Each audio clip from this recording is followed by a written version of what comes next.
Galerinha, salve, salve! Vocês conhecem a cidade de Jerusalém? Vou mostrar aqui para vocês o centro histórico de Jerusalém, para vocês entenderem um pouquinho dessa cidade, tá bom? Muito bem. Ó, aqui vocês estão vendo o que restou do Templo de Salomão. É o chamado Muro das Lamentações. Esse templo foi construído por Salomão muito antes de Cristo, lá no século 12 ou 13, mais ou menos antes de Cristo, e é considerado para os judeus o local mais sagrado da terra. Segundo alguns, é embaixo dessa construção, inclusive, que foi escondida a Arca da Aliança, a arca onde está as tábuas dos 10 mandamentos, ok? Esta outra localização aqui é uma mesquita, né? Um templo sagrado para os muçulmanos. Segundo os muçulmanos, foi neste lugar onde hoje está a mesquita de Omar, que foi o local onde Maomé, o profeta islâmico, subiu aos céus e encontrou-se com Alá. Portanto, este local também é sagrado para os muçulmanos. E um pouquinho aqui a este lado, vocês estão vendo, ó, é a igreja do Santo Sepulcro, que segundo a crença cristã, é o local onde Jesus foi crucificado e 3 dias depois ele ressuscitou. Ou seja, Jerusalém é uma cidade sagrada para as 3 únicas religiões monoteístas do mundo, ok? Não existe outra religião monoteísta a não ser essas 3. Judaísmo foi a primeira, o cristianismo foi a segunda e o islamismo a terceira. Beleza? Feito isso, Jerusalém está em Israel, na região do Oriente Médio. Beleza? Muito bem. E qual vai ser o tema da aula hoje? Cruzadas. Uma guerra entre cristãos e muçulmanos pelo domínio desta cidade aqui. Beleza? Então vamos voltar no tempo, certo, garotada? Vamos voltar aqui, ó, para o ano de 1096. Cristãos versus muçulmanos. Então tá aqui um esqueminha de aula para vocês. É assim que estaria na lousa, né? Nessa época de Covid-19, a gente tá aqui inovando para auxiliá-los aí no homeschool, beleza? Guarda bem isso. Muito bem. O lado oriental, onde fica essa cidade, era muito mais rico. E quem dominava essa cidade no ano de 1095 para 1096 eram os muçulmanos. O lado ocidental, a gente já estudou isso, era o lado da Europa mais atrasada, onde vigorava o sistema socioeconômico ou modo de produção chamado feudalismo, ok? Então, o próprio Papa Urbano II, né, ele incentiva os europeus cristãos a irem para uma grande guerra chamada de Cruzadas. Por que esse nome? Né? Porque os nobres e militares e soldados, guerreiros que foram, vestiam uma roupa com uma cruz no meio.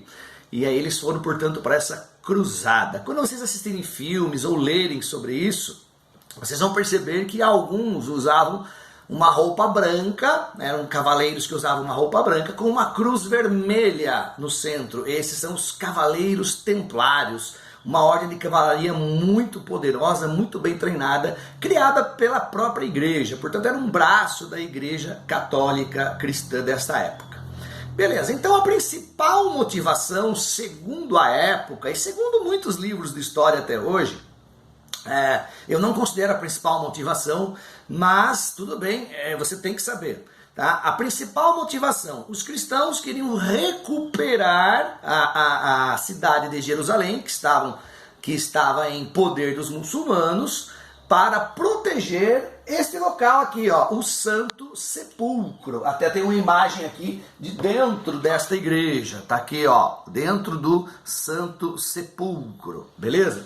Então, essa é a motivação religiosa, libertar a Terra Santa das mãos dos infiéis muçulmanos, ok?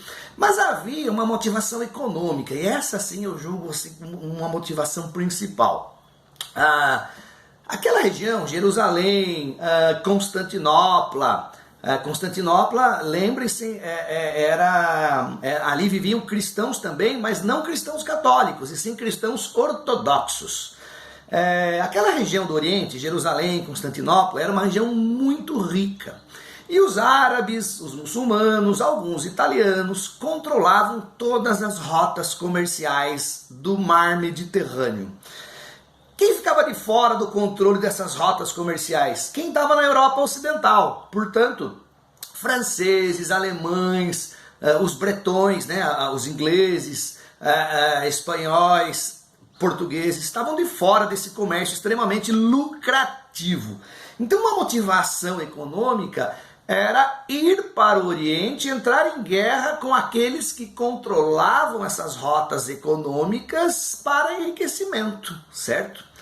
Essa é a motivação econômica. E havia também uma motivação política, pois os feudos não eram suficientes para todos os nobres da Europa Ocidental.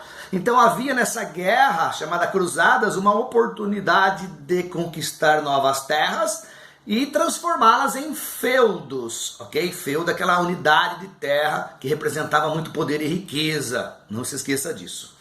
Beleza? Muito bem. Ao todo, foram organizadas 8 cruzadas, tá? Tem aqui um mapinha para vocês. Percebam que algumas dessas cruzadas foram por terra e outras foram por mar, certo? 8 cruzadas oficiais. Por que 8 oficiais? Porque nós tivemos outras, tá? Eu só vou citar aqui 2 delas, mas não vou falar hoje. Você pode, se quiser estudar a parte. Nós tivemos a cruzada dos pobres e a cruzada das crianças, que teve um fim muito trágico, beleza? Muito bem. As cruzadas, elas não atingiram o seu destino traçado, ou seja, os cristãos perderam essa guerra, tá? Eles conquistaram Jerusalém na primeira cruzada, mas logo na segunda, logo alguns anos depois, eles já perderam de novo a cidade de Jerusalém. E não adiantou nada organizar a segunda, a terceira, a quarta, a quinta até a 8ª cruzada, que os muçulmanos, liderados principalmente por um sírio chamado Saladino, né, conduz os muçulmanos à vitória. Os cristãos falharam em muitos momentos, eles não eram unidos. A 4ª cruzada, por exemplo, que no meio do caminho, quando os cristãos francos, principalmente, franco da França, né, eles saíram da França, chegaram em Veneza e saquearam a cidade, ou seja, um cristão saqueando outro.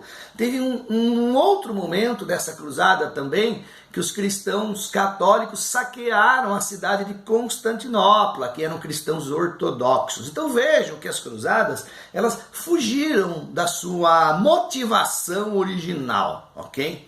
Muito bem. Porém, tivemos consequências interessantes para a Europa Ocidental. A maioria dos que foram para a guerra eram senhores feudais, nobres, que colocaram tudo ali, seu dinheiro, seu poder. Muitos morreram, nem voltaram dessas guerras, ou empobreceram. Então essa é a primeira consequência.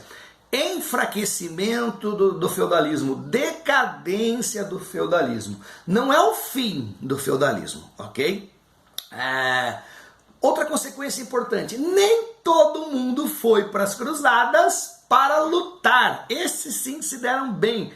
Muita gente foi para as cruzadas para fazer comércio. Acompanhavam os soldados, porque era mais seguro naquela época andar com soldados, mas chegavam lá no Oriente, compravam as especiarias, os tapetes persas, a seda chinesa, enfim, os produtos raros na Europa e de grande valor, traziam de volta para fazer comércio na Europa Ocidental.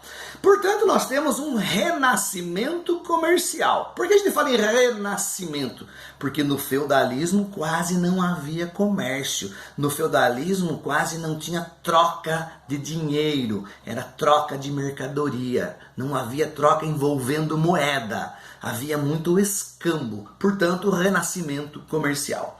E esse comércio era organizado como? em feiras medievais. Essas feiras medievais, elas vão ganhar tamanho e vão virar pequenas vilas e pequenas cidades. Portanto, nós temos aí o renascimento comercial acompanhado, né, do renascimento urbano, certo?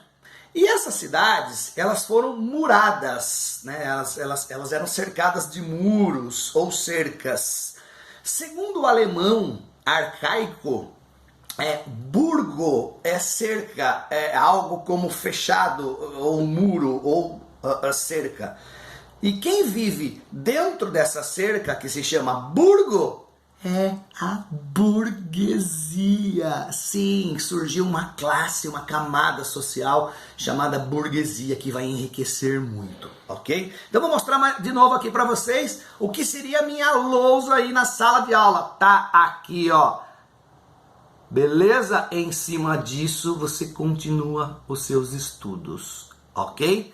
Um abraço e até a próxima, garotada!